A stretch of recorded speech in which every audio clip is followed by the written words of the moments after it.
like super happy because like it was a tough match. So yeah, there were really tough moments where she was playing well, and like I think it's only normal that with the loss comes disappointment and being upset, but then again, it's another.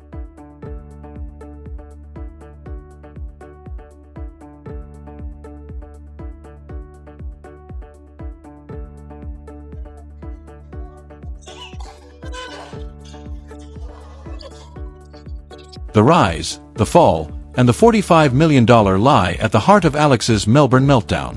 Welcome back to Golf Vision Tennis, your #1 source for the rawest, realest, and most explosive tennis news on the planet. If you aren't subscribed yet, you're missing the pulse of the tour. Smash that like button, because the story I'm about to tell has the entire tennis world buzzing, arguing, and losing their minds on social media. We are coming to you in the aftermath of what can only be described as one of the most dramatic emotional roller coasters in recent Grand Slam memory. The Australian Open 2026. The stage was set perfectly, and the narrative was written in golden ink.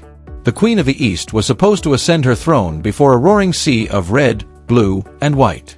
Instead, we witnessed a plot twist so shocking, so brutal, and so cinematically devastating that even the most cynical Hollywood screenwriter would have deemed it unrealistic. We are talking about Alexandra Alexa, the pride of the Philippines, world number 49, who just days ago had been lifting trophies and making champions look ordinary.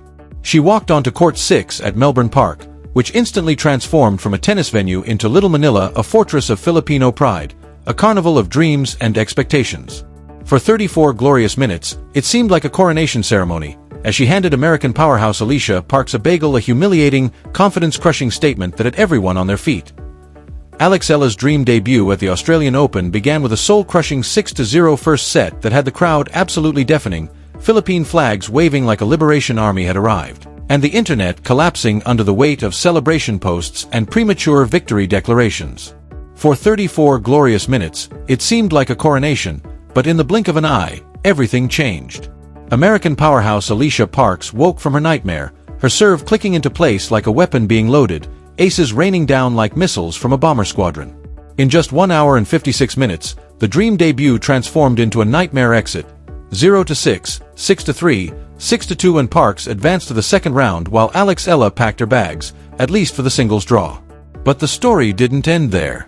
While tears were still drying in the locker room and Filipino fans filed out of court 6 in stunned silence, another storm was igniting online. Rumors erupted that Alex Eala had rejected a multi-million-dollar contract from a major international brand just days before the Australian Open, some sources claiming $45 million, choosing instead to focus on her charity work and preserve her pure image. Others called it the greatest public relations stunt of the decade, a masterclass in myth-making designed to elevate her brand to near-saintly status. Today, we peel back every layer of this story, breaking down the agonizing, heart-wrenching points of that first-round thriller, the electric, almost overwhelming atmosphere of Little Manila, and what it truly feels like to carry the hopes of millions on 20-year-old shoulders. We aim to reveal the truth behind the so-called secret contract. Is Alex Eala genuinely the most principled, incorruptible athlete of modern sports, or is her management team playing four-dimensional chess with the media and her fanbase? To fully understand the crushing weight of the Melbourne loss, we must first grasp the stratospheric height of the expectations. Just days before the main draw began, Alex Eala was undeniably the hottest unseeded player on the grounds, dominating practice courts, captivating the media, and carrying dreams that now felt unbearably heavy.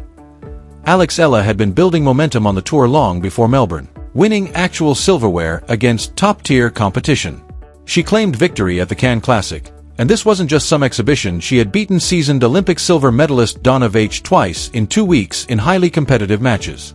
First came the ASB Classic in Auckland, where Eala announced her presence, followed by a dominant performance at Kwong, where she played in what could only be described as God mode, sweeping Veitch 6-3, 6-4 to lift the prestigious Yvonne Goolagong Key Trophy.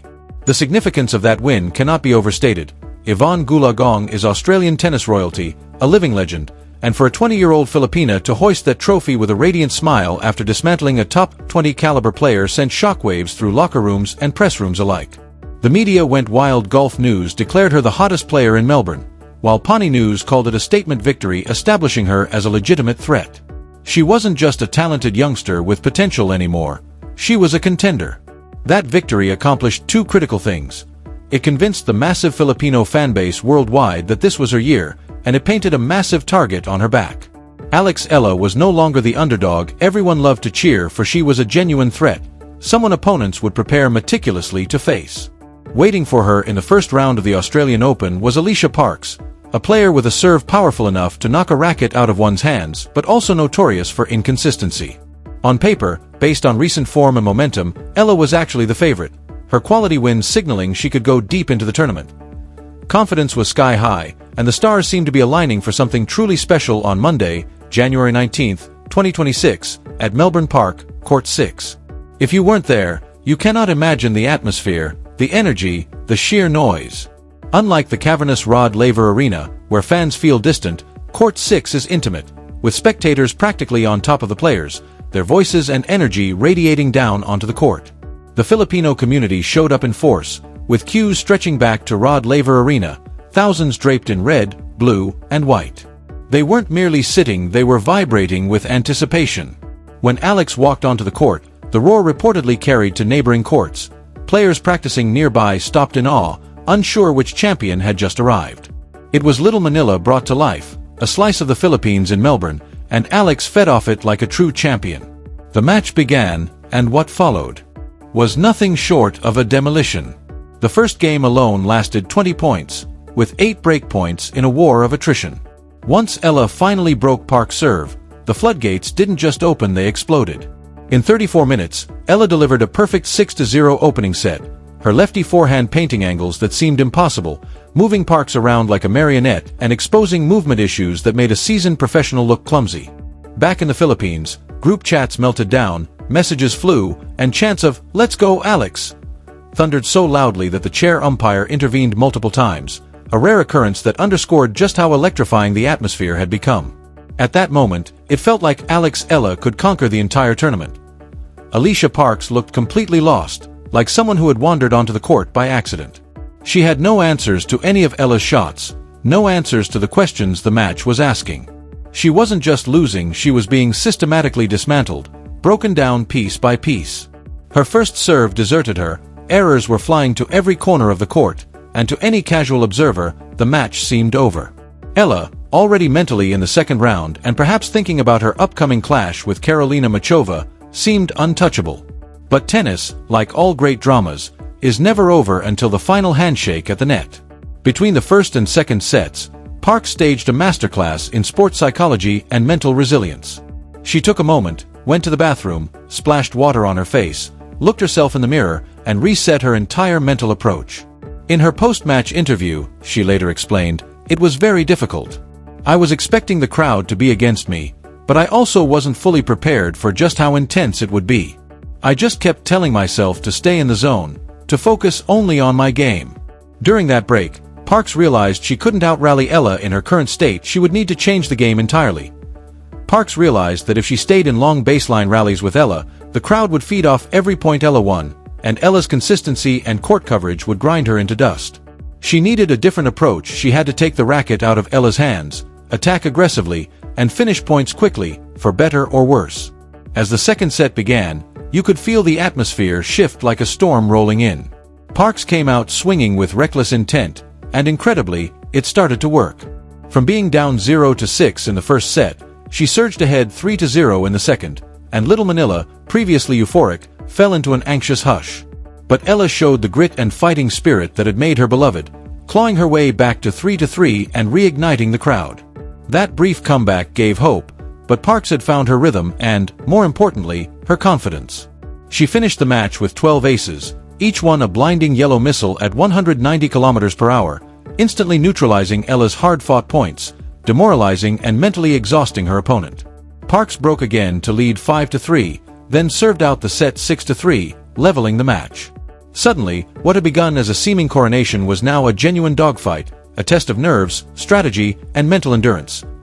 The third and deciding set became a test of endurance, where the Little Manila advantage so energizing in the first set might have transformed into a burden, a weight too heavy to carry, Eala later admitted in her press conference. You could hear the exhaustion and emotion in her voice as she described the intensity of the spotlight. Even during practice, she was mobbed by fans and required 12 security guards just to leave the court safely. That is an extraordinary level of fame, agitation, and pressure for a 20-year-old, especially when things begin to unravel on the court. In the deciding set, Parks was a clinical, ruthless machine, breaking Eala's serve early to go up 2-0, and panic began creeping into Eala's body language. She tried everything, looking to her coach, to the fans, to any source of energy, but Parks was locked in, her zone impenetrable. Eala managed to hold serve to make it 2-3, and the crowd made one last desperate, valiant attempt to lift their champion, screaming until their voices were raw and stomping until the stands shook. But Parks remained calm, stepping up to the baseline and firing unreturnable serves as if the noise didn't exist. At 5-2, serving for the match, Eala saved 2 match points with sheer heart and refusal to surrender, and the crowd rose to its feet, begging, pleading for a miracle. Yet on the third match point, Parks executed a perfectly placed winner, sealing the match and ending a roller coaster that would haunt highlight reels for years. Parks finished the match with a blazing, uncompromising forehand, and Eala could only offer a weak defensive reply. The ball landed out.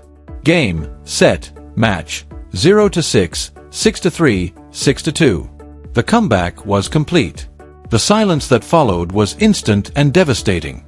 Flags lowered slowly, and the stunned disbelief in Court 6 felt like a scene straight out of a sports movie, the kind you never expect to witness in real life. How does someone win the first set 6-0 and still lose the match? Alicia Parks, cast as the villain in this Filipino fairy tale, was gracious in victory but brutally honest, laughing slightly when asked about playing in hostile environments. I don't know what my record is with crowds against me, but it definitely puts a fire in me. It makes me want to prove people wrong. She had used the crowd's energy against them like a judo expert, silencing the roar that had carried Eala in the first set. Off the court, a parallel drama had been unfolding, adding pressure to Eala's young shoulders, the $45 million contract rumor. Social media and tabloid headlines erupted. Alex rejects $45 million from Wilson. Eala turns down Saudi money to stay pure. Eala says no to multi-million-dollar brand deal to focus on tennis and charity. The story suggested that a major sports brand had offered Eala a generational fortune, which she had supposedly turned down to maintain her integrity. But after extensive investigation, Golf Vision Tennis found that this was largely fake news. No credible source, documentation, or confirmation from Wilson, Eala's management, or her family exists. Eala remains under contracts with Babolat for rackets and Nike for apparel and footwear, alongside long-standing relationships with Globe Telecom and the Bank of the Philippine Islands. The rumor lives on because people want to believe in the pure, incorruptible athlete who chooses principles over profit, but reality is far less cinematic. Still, it sparks an intriguing debate. Should athletes reject massive sums to focus purely on their craft, or secure their financial future while competing at the highest level? These are questions without easy answers. That with a lot. Sobrang di ko pa mapaniwala. Maraming salamat sa suporta. Sana patuloy yung suporta niyo sa akin at